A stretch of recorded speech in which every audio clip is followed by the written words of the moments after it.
Morning, good evening, and good day to you all. Welcome to another episode of Success Secrets Exposed, where we have intimate conversations with today's thought leaders, change makers, and disruptors to bring you tools, strategies, and very insightful perspectives on both personal and business growth, to reveal the humanness of both success and challenge.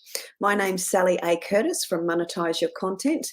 We're a done-for-you agency that works with brilliant individuals to help them monetize their content.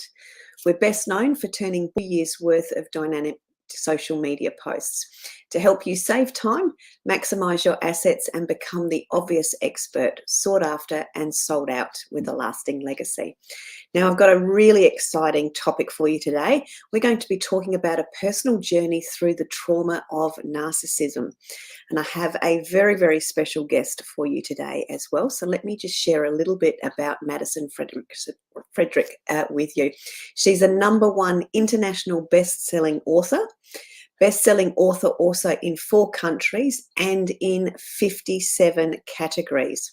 She's a speaker, a certified master coach, a spiritual counselor, and an EFT practitioner. As a trauma survivor, she recognises the vital need to release past negative beliefs, emotions, and fears, so we can all live an extraordinary life of freedom instead of stress, anxiety, doubt, and self-sabotage. And she has adapted her personal lessons that she's learnt through her own life so she can help now others transform their lives. Now, she believes in giving back to her community and has served in local organisations for decades. She's served on the board of the Divorce Cafe, is a member of SHEROES United, which is a non-profit organisation that helps women overcome trauma.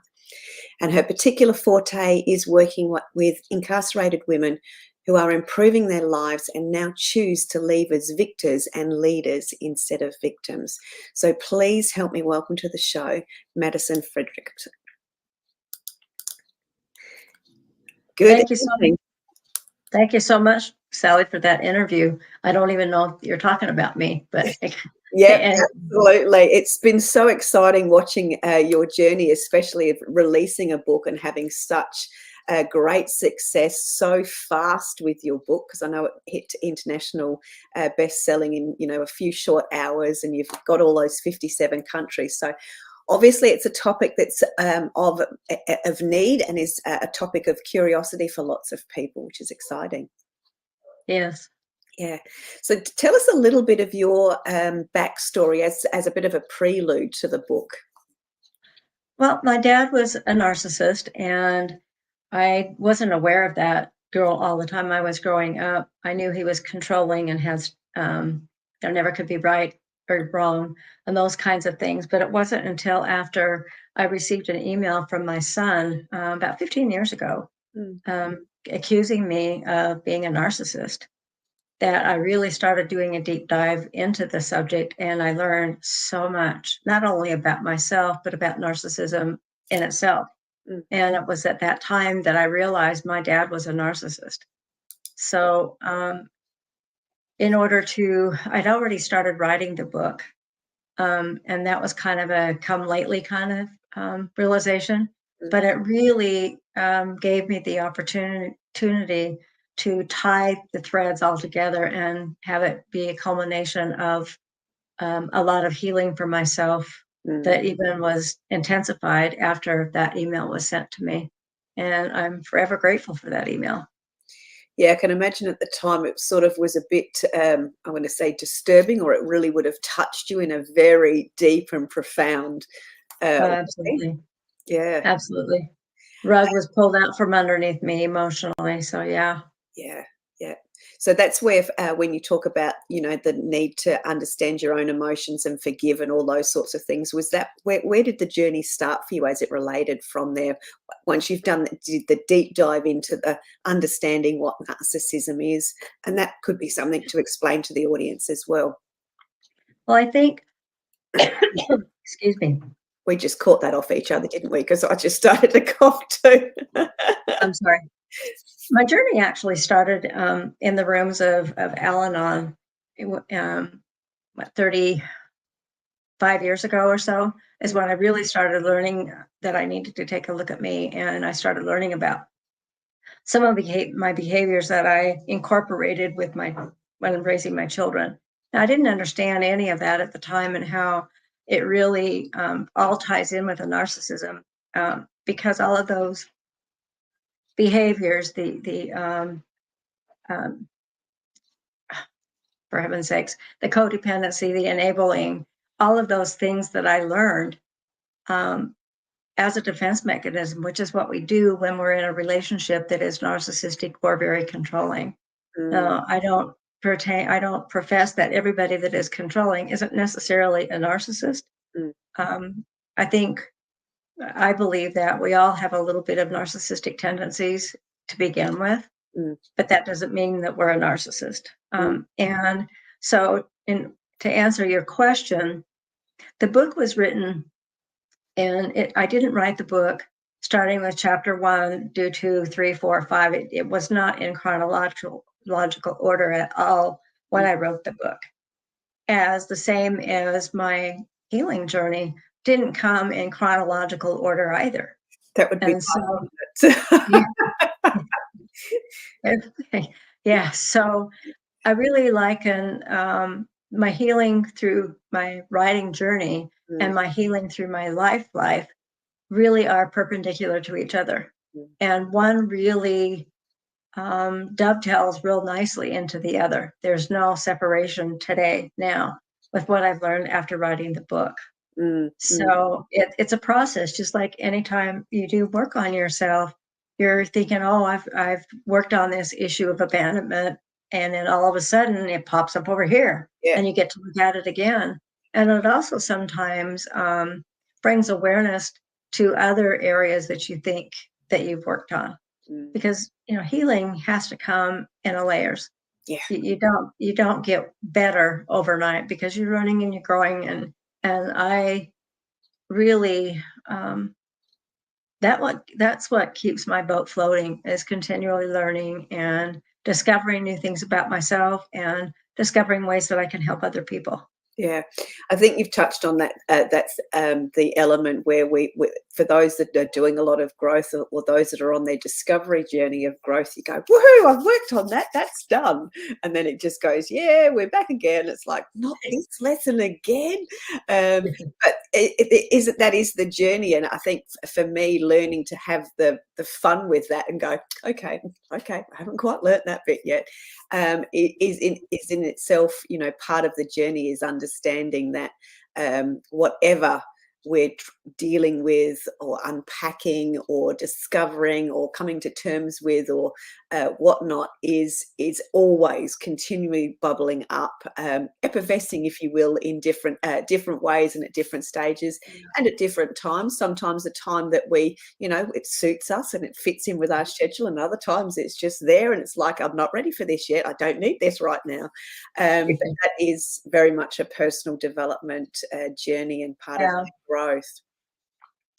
Well, I think healing is kind of like how when you have a baby, they smile, and then they do these other things. They learn to roll over, they learn to sit up, then they learn to crawl, and so on. And that's the same way. It's layered learning. They're not Mm, capable of standing up right out of the womb, mm, and that's the same with our healing. mm, You know, we totally. you have to heal from the inside out. And sometimes the only thing you can do is look at the top layer first, Yeah. and then just, discover what's underneath it further. Yeah, as Shrek would say, peel back those onion layers. Yeah, I Yeah. always remembered that, which was Yeah. great. And I think that's part of is actually part of the initial learning for those that are want to do stuff fast and get stuff over and done with, and keep moving through life, being a control freak like I am. You want to you just go, woohoo, let's just get that all unwrapped. But that's that's not really healing. It's got to be done, as you said, in those layers. You can't rush it. Yeah. You've just got to have a sense of humor with it, and just work with the flow. So when you're working with people, and I know you work with lots of different people, and you've got lots of modalities in your toolbox, obviously significant ones from your own experience. What are some of the common, I suppose, traps for beginners, if we'll call it that way, when they're starting their journey? So that if they're like me and they're starting their journey and they're trying to rush through things to get to the end, what are some of the other common things that that you could highlight that would help minimise those tripping up moments as it relates to this healing journey?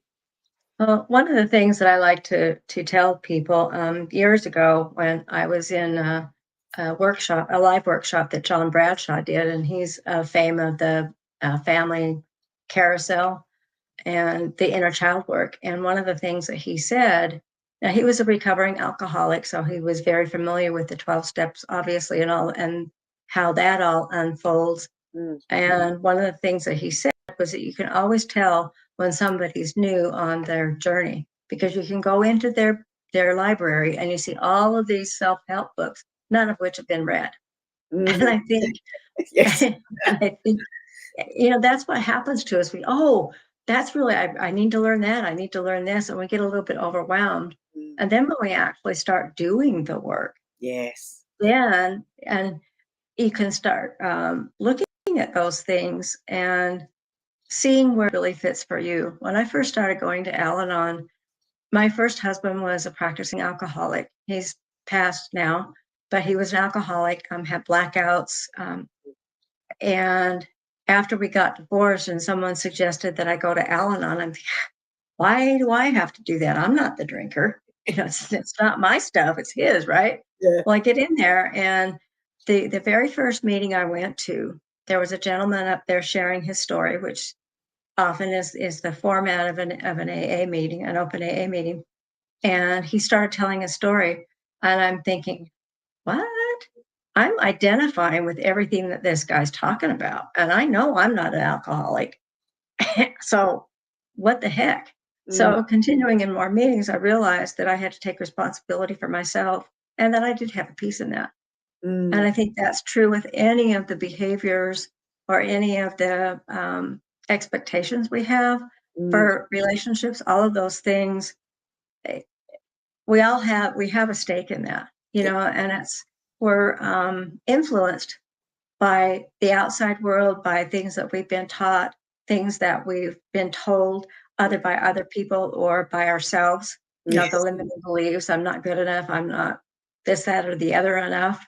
Mm, And, the world that influences us all with all of those things. mm, You're influenced with your perspective by what you've gone through, mm. same as I have. And this conversation that we're having right now is influenced by stuff out here. Yeah. Yeah. Yeah.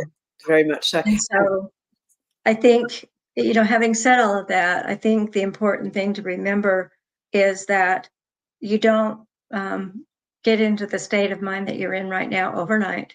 No. And it's important to try and back the bus up a little bit and be patient with yourself and, take it one piece at a time. Yeah. And I know that's really difficult for a lot of people, moi included. Yeah. But, that's probably the best tool that I learned was to cut myself some slack. Mm, mm. I think that was one of the words in my notes that I'm just looking at here, is yes, it is the biggest group of words in my whole notes, which was be kind to yourself. Yeah. And I know when you're, you're on this journey and you get excited about the transformations that you're doing and you're moving through, we start to be kinder to other people and having a fresher perspective and a broader perspective. But Yeah. in my own experience, as I was doing that, I found I was narrowing my the gentleness and the perspective as it related to me, because I became a little bit more brutal on myself. So that was why, obviously, as you said, relating to what I've had all of these experiences, which is why in my notes, that's the biggest word, because that was a thing that I didn't do for myself, that I really had to learn. And I think there is those common trip ups where we get excited about forgiving and growing and helping other people, but we project it outwardly. Is that something that you see as commonalities with that but not being kind to yourself, and then that sort of increases that self-sabotage scenario? So there's a little bit of a sort of a swing and a roundabout where that keeps cropping up. It is. And, sometimes I've worked with people that come to me wanting to work on a specific issue. And most of the time I'll do a session of EFT tapping, which is emotional freedom technique. Mm. And the way I do things is I do kind of like a little interview, if you will, and to see where they're at, and what I listen to the words very carefully of what they're saying, because there's a lot that there isn't being said. Yes. And 9 times out of 10, when we finish the whole session, they'll look at me and almost dumbfounded at times, and they'll say, "I had no idea I was even going to tell you that." Yeah. Because it was at the root of what was that they really needed to work on. Mm. And I think as we discover things about ourselves, we can identify the root things a little easier each time we work on something, even if it's a different area. Yeah. You may be working on abandonment issues, and then something comes up and you realize, oh, gee, I really should have said this differently or handled that behavior differently. And it had nothing to do with abandonment. Mm. So, everything's all connected. Yes, yeah, and that level of self-awareness of when you start to learn to catch yourself doing some of the other types of habits, and you're moving things forward, you sort of have that. There is that dance and things through there that we I'm going to say I needed to learn to enjoy. We'll just put it like that, because yeah. Sorry, got a thought. I was just going to say, I think it's important to try and see the humor in things, and to laugh at myself. It was important. I look at my weight loss journey and some of the things that I did. It's like, holy cow! I had gone to Weight Watchers and become a lifetime member, and I at the time you needed to lose 10 pounds in order to get back on Weight Watchers. Well, I was like 3.5 pounds over my goal. And so what did I do? Total sense to me at the time is I ate a whole bunch of peanut butter and jelly sandwiches and milkshakes and all that kind of stuff, so I could put the 10 pounds over, so I could go back to Weight Watchers. But the truth of the matter is, it wasn't so much about the Weight Watchers as it was the camaraderie that I was seeking. Yeah. And the acceptance within another group. Yeah. That's what I really wanted. So, but I look back on it now and I just have to laugh at myself. But isn't that interesting? I could see, I have that story that you shared. I can I've gone, oh yeah, I've done similar things to that, because as you said, you're sort of looking for that group, that camaraderie, or that acceptance, isn't it? Yeah. Well, I think as trauma survivors, that's the bottom line. We want to be accepted and loved, and we did all of it. We got involved with people. Sometimes by choice, and then it didn't work out so good, and you realize what kind of a situation you're in. And sometimes, you're in relationships with a narcissist that you're related to, and you can't unbecome a daughter or unbecome a niece. You're stuck with it. Yeah. But the best thing to do is to be able to learn how to navigate those waters. Yeah. And is there as we're sort of shining the light on there, is there steps or processes or tips that you can help with that navigation? Can you walk us through some of that? I can only share what happened with me, and that is that after I received the email accusation, I wanted to do a deep dive and look into narcissism. And I actually asked a therapist, am I a narcissist? And she looked at me and kind of chuckled a little bit. And she said, Madison, if you were a narcissist, you wouldn't be asking me that. So then, and yeah, that was good information. However, it left me kind of thinking, well, okay, so now what? I'm still estranged from my son. So what did I do? So I had to take a deep dive and look at my behaviors Mm, that pointed to him that I am a narcissist. mm, And probably the biggest lesson takeaway that I've learned out of anything that I've learned in later years as I wrote my book is how I used to justify every single solitary thing I did or said. I mm, couldn't back down. I couldn't say I was wrong. It just wasn't in my DNA, mm, so to speak. My dad could never say he was wrong. It mm, was always, you misunderstood, or I didn't mean it that way, or I didn't say that, mm, and so I learned that skill very, very well. mm, And so I think for people that are starting to look at their journey, whatever the issue might be, because not everybody that has been abandoned has had a narcissist in their life. Not everybody that's had sexual abuse has been estranged. I mean, there are all kinds of different things, mm, and they interconnect somewhat because, like we said earlier, it's all about us wanting to feel connection and mm, camaraderie with people. We yeah. all want to be loved. We all want to be accepted.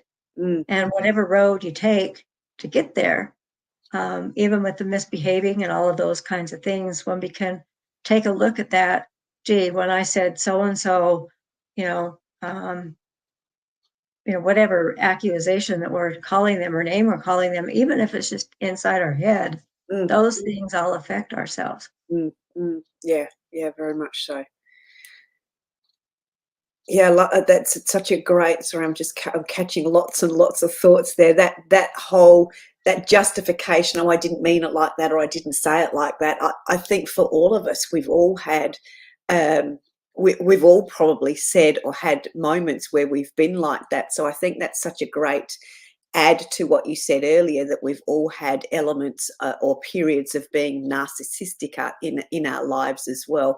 So that was a really great demonstration that we've all got that little brush, that we've all been brushed with that little brush, and then depending on how we continue on with our lives, it's been flicked off to the side or softened or whatever the wording is around there, which has been such a great tip and insight there. So from a forgiveness perspective, so we've talked about the trauma. What's the what do you, from the work that you do, because you do such a large breadth of work with individuals, with groups, and then the incarcerated women, etc. Is there a process of forgiveness, or is there some commonalities that you see people go through when they're going through their forgiveness journey? And again, I would understand that that's different in length and time and all the rest of it as well. Yeah, yeah, Yeah. yeah. There is some commonalities. It's kind of like the 5 stages of grief. Mm, We get angry, we are in denial, we point fingers. All of these behaviors that we do, I think, is typical of the patterns that we go through when we're on our healing journey. mm, And Elizabeth Kubler-Ross was actually, it was her definition of grief that she came up with, the 5 stages of grief, which I do write about it in the book.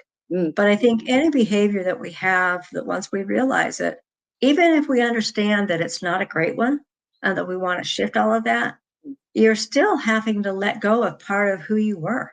mm, You have to grieve that. mm, And it's easy for me to say now, but it wasn't so easy going through it. yeah. It's like you mentioned that we kind of had all of this dusting of narcissism a little bit. Well, I kind of like to look at it now that it's kind of like pixie dust. Yes. That Yes. it kind of can twinkle, and gee, I wasn't aware of that. And so how can I take the pixie dust, and spread it across to people that I work with, Mm, to give themselves a break and not discount and say, well, the pain that you went through isn't valid, because it certainly is. mm, You go through crap, and you're valid to feel the way you are. it's valid to all of those kinds of things. Mm, But if we can look at it or try and look at it when we're going through the process as we go through those layers mm, and see if there's anything that you can laugh at yourself about, mm. you know, it helps lighten the load, I think. Yes. Yeah. And that I've really resonated with that word validation, and not the external validation, but the internal validation, and being okay with whatever's bubbling up, and again being kind to yourself in that process, and treating it as that pixie dust, that validation. I'm going to another. Would you say validation and acceptance are similar words? What's your thoughts on that? No, two words just came. Um, A bit. Hmm. I think validation is a precursor to acceptance Nice. in a lot of ways. Mm, Because when I was going through my stuff, I felt very validated that I did the behaviors that I did. Like when I went to Al-Anon the first time, mm. I felt validated at my anger of why I had to go in the first place. It wasn't my fault, you know. Yes, yes. And Yeah, then came the acceptance is, oh, wow, there's things here that have not been so grand, yeah. and then you get into the woulda, shoulda, couldas. Mm, And I think it's important to try and take a look at those for what they are as well. mm, You know, um, you know, tr- uh, yeah, you could have done this, but if you hadn't done whatever this is, it wouldn't bring you to who you are today. yeah. If I hadn't done my first husband's GED courses and all of those things, I wouldn't have the big lesson that I can now see of when I started looking at enabling. That Mm, was one of the first things that I looked at. mm, And then I started looking at the other ways that I was enabling other people that maybe were a softer way of enabling. mhm, But, there's a fine line between helping and enabling. mm, And so mm, it gave me the opportunity to kind of look and see where I thought that I was helping, when mm, in actuality, I was really enabling. So it gave me the opportunity to kind of pull those apart a little bit. mm. And having that insight, and then the opportunity to, I'm going to use one of my words, which is unpack or unravel. Without that insight, you don't have the opportunity to unpack or explore or discover, do you? No, no, you don't. You don't. It's like with my birth mom and even with my dad too, it took me a long time to forgive both of them. My birth mom left when I was 3, and she abandoned me. And for years, I just wanted that relationship with a mother so bad and intensely. And it took a process for me to forgive her. Mm, When she came back into my life at age 18, I was grateful that she was there, because it's like, okay, she's here. And so I just stuffed down all of my disappointment and anger at her for leaving me in the first place. yeah, yeah, And I allowed myself to be okay with it, when in reality, I wasn't okay with it yeah, at yeah. all. And when I finally unpacked your words, I realized that I needed to fess up to and be authentic to myself and her, Mm, and say, this is how I'm really feeling. mm, And it's not okay with me. mm, And then the forgiveness came actually after she had passed, and I had done some more work on the abandonment issues. I found out where she was buried. She's been gone about 20 years or something now. I don't know. Anyway, I found out where she had been buried, and went up to the cemetery, and I did a little ceremony there mm, and buried something that we both really liked, a gift that she had given me, actually. mm, I buried it there by her tombstone. mm. And it was at that very instant I was able to let go and completely forgive her. Yeah, yeah. And that process, which is very deep and very personal, do you find that people start that process, and they start that unpacking, or discovery, and then I'm going to call it a fear. There's a fear that sets in that sort of stops them or pauses them. Oh, absolutely. Yeah. Absolutely. Yeah, because when I first started admitting to myself that I was angry, Great way. She was in and out of my life for 5 times. Mm. And on about time number 4, I had been thinking, like, from time 2, I really should tell her, but I was scared because I was afraid she was gonna leave again.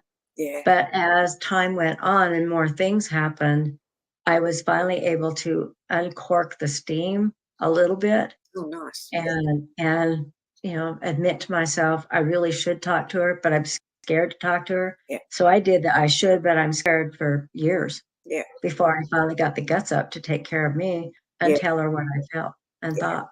Yeah. And do you find that sort of is an area that you work with a lot of people to sort of help move them through that little bit of where they get, as you sort of said, they desire the change and they want to make that choice, but they hit this pause point where they've just Yeah. thought, yeah. Yeah, fear is a huge thing, fear of rejection, Mm, fear of being an outcast. mm, That's very, very real for, most people, and mm, myself included. mm, I don't like to go to some place and somebody says something cruel to me because then, I take it personal and those kinds of things. But I've got to the point now where I'm, knock on wood, most of the time I'm able to pull back from that and say, wait a minute, that's not my stuff. They own that. mm, mm, And, I look and say, well, is there validity in what they're saying? mm, And if there's not, then okay, it's just where they're at. mm, mm, mm. So, Yeah. So can I ask, I'm just want to dig into that, the fear thing as well, because I think that this journey, and there's so many people having the enlightenment, or they're starting their journey of wanting to have that self-discovery, and we all get stuck in those pause points.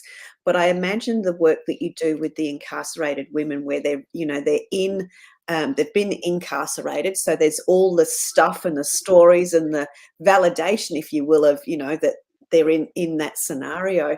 They would have, we all have fear, but I imagine their tipping point, or that bridge to get from that spot of being victorious on the other side and coming out victorious and as a leader, would be quite deep work for a lot of them. And is there anything you could share with us, as part of the work that you do with them, as examples?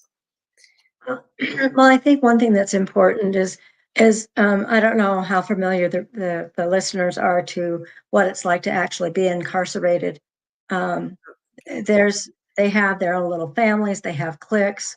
Mm, Um, they're in their group, so to speak. There's a father, a mother, a cousin, and it's their way of belonging to something. something, yeah. And even though they all have obviously the commonality that they're convicted felons and they're there, Mm, but if they come to our class, they're wanting to do something different. yeah, nice. And if they've got the support with the other inmates that are there in the same class, Mm, it gives them a little bit of safety net, so to speak. mm, And so I think when we're going through and with the fear stuff comes up, I think if we've built in, or it's important to find people, groups, support groups, or different types of groups that you can feel a camaraderie with them, yeah. so that you don't feel like you're alone. Yes, The yeah. stories may be different, but if you have somebody that is in your corner, Mm, then it's a lot easier. yeah. And I like to be that corner for people that I'm working with, Mm, because everybody has the right and deserve mm, to work through their stuff. yeah. There's nobody that has done anything that I would say, it's not okay for you to be okay. Yeah, yeah, You know, yeah, we're a world of hurting people. yeah. And I think you've absolutely touched on, what feels and resonates with me, is that, that as long as somebody's on their journey, they've chosen the journey, as you said, with the women that you work with, and they've got that support and feel safe, versus when we're going through stuff. Well, it's not when I've gone through stuff and I've gone, I'm just going to go and hide in my corner and just be isolated because that feels good to me. That's called escapism. We'll just acknowledge that. But when when you choose to do that, when you choose to do it in isolation or on your own, yes, you might need periods when there's quietness and to do some work, deeper work with yourself. But as you said, having the people to share that story with, or what you're going through, and that support and that safety, is in itself the key to unlocking the progression, really, isn't it? It is. It is. And some people, you see television and movies where the guy or the girl is very hard and they don't want to cooperate with anybody and they're just rebellious and all of that kind of stuff. But deep down underneath all of their blood runs just the same as anybody else's. They put their pants on the same way anybody else does. And there is that commonality. Yeah. Sometimes it just takes someone to give them a break and to give them the opportunity to voice who they are. Yeah. And that probably comes in pieces and stages. When I work with people, it takes several sessions before that they can get to where they feel like that they can move on past that, whatever it is. So. And I'm going to pick up on a couple of things and then just circle back. I think as you've expressed that with the people's pieces and stages is different. To me, I'm going to use the word sounds messy.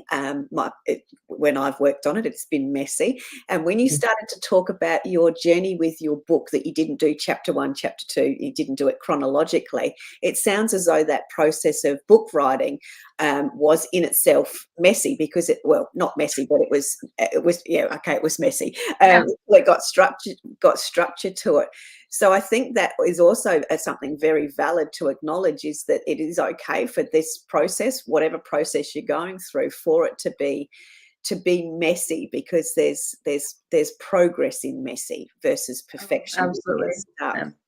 Yeah, absolutely. And the messiness, you sweep a little of it away at a time. Yeah. Oh, great. Yes. And the end product of the book, I'm very, very proud of. It is a little bit out of chronological order, just because of the each chapter is pretty much a standalone topic.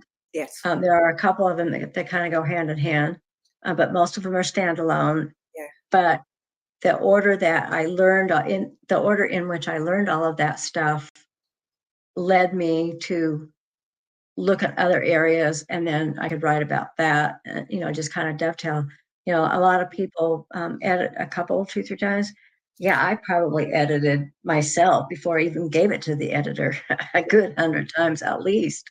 Yeah. Before I even got to the editing process. But that's growth. Yeah, I was just going to say, so that was the growth, and obviously the journey and the awakening that you had through the process of writing your book and bringing it all together and giving it life, that it can help give life and create change for other people. Is there anything you want to share about that journey of the book writing and the awakenings that you've had? Oh God, only just a few more minutes.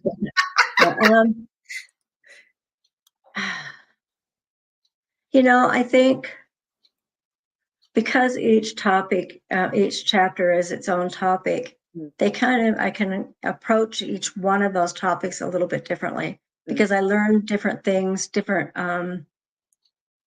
way to approach each topic. So and that kind of sounds like I'm talking in circles.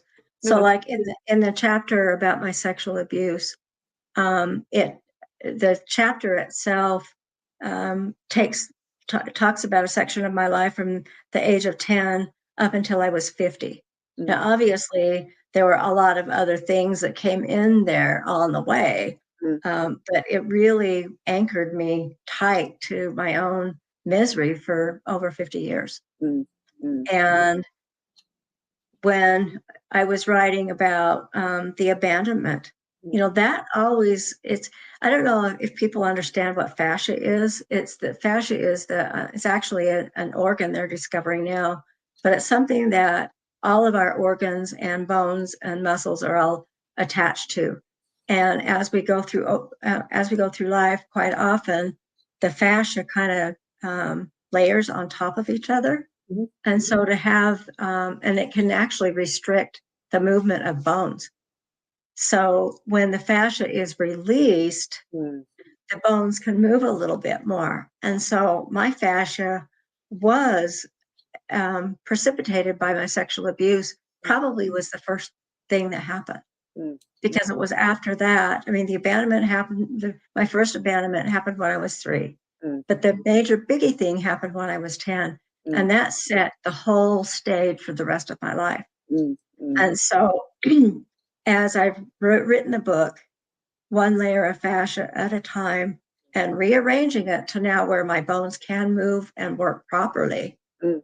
Mm. that's kind of how the book was written, Yeah, yeah. if that makes any sense. Yeah, that does. And with that, with those changes and those growths, and I know you've when we spoke earlier on, you talked about a lot of the really great feedback for the book. So obviously, the book, the way it's been written, the stories, your journey, as well as your tools and tips that you've had within the book, are providing that legacy, that information, and helping people work through that. What are some of your favourite, I suppose, comments or feedback that you've had to date from the book being released? A couple of them come to mind. One of them is a friend of mine. I asked if she would read the book, and not as a reviewer, but I just said, "Will you read it and let me know what you think?" Mm. And there was still some editing and stuff that needed to be done, but not a lot at that point. But she took the book and she contacted me, and she'd read 3 chapters, and she said, "Madison, I can't read this book. It just triggered me so much. I'm sorry, I can't read it." Mm. Well, unbeknownst to me, the things that she was triggered by, she took those events that were her triggers and did some more work on them. And she did a process that she and I both know how to do. Mm. And then she circled back with me and said she was grateful for the book, because if she hadn't been triggered, she wouldn't have done the work, Mm. and she wouldn't have been able to go back through and finish the book and Mm. have the results that she has today. Yeah, yeah, So I didn't know she was rereading it or had done any of that until it was all said and done. yeah. How beautiful. So, you know, another one is a person said she doesn't have any of the events that I write about in my book. She doesn't have any of that stuff as far as, traumas. But she said that after she read the chapter about my son and the estrangement and stuff, she realized, and when I said that I had justified everything, she realized that she had been trying to control a particular situation and event with her son. Mm. And they were going to a big family function, and she doesn't get to see him all that often. They live many miles apart. So she gets to this function and she pulled her son aside and said, "I'd like to talk to you for a minute, and I need to give you an apology, Mm. because I've been trying to control this situation and this event, and it's not mine to control. Mm. So I'm sorry." So, I have a lot of stories like that. And my hope is that the book will have a ripple effect. Mm. And, people, when they read the book, they'll be so moved by it that they'll want to share it with other people. One woman told me that she was buying 5 copies for her friends and giving them to her, those kinds of things. And I know for a fact that there's several people that have told me that they're going to be purchasing the book for Christmas presents. Yeah, lovely. That's awesome. So, sorry, I'll let you finish. No, That, that's all I was going to yeah, say. yeah, beautiful. So what I'm hearing from there, having worked with the book, it's a book. Yes, it's your story. Yes, it's your personal journey, but there's lots of tools. There's lots of insights in there, and it really is an opportunity for people to have a read, explore possible transformations, explore the things that they're not seeing or hearing of themselves and of others, and being able to sort of work through whatever's needing to work they're wanting and choosing to work through. So it really has become, as you said, that gift to people, that people are seeing and feeling the gift within that book to the point that they're now Right. wanting to gift it forward. So I think that's Yeah. beautiful. Yeah, beautiful. Yeah. Yeah. I feel so honored because I don't believe that I went through all of those things, and all of the things that I write about, I went through every single solitary one of them. Mm, And like you said, it's my experiences, strength and hope. And mm, after each chapter, there are tools and suggestions of things that you can do for mm, that particular issue.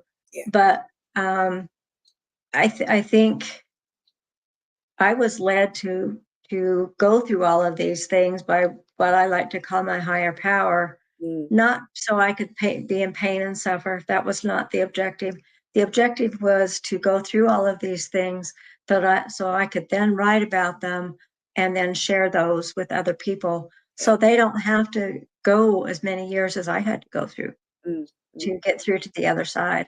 yeah. Beautiful.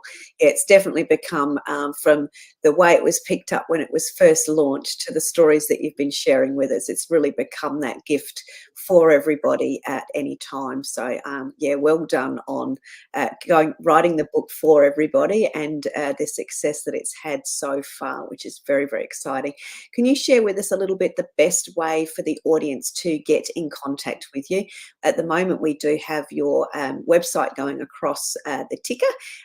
What would you like, how would you like to invite people to connect with you best, Madison?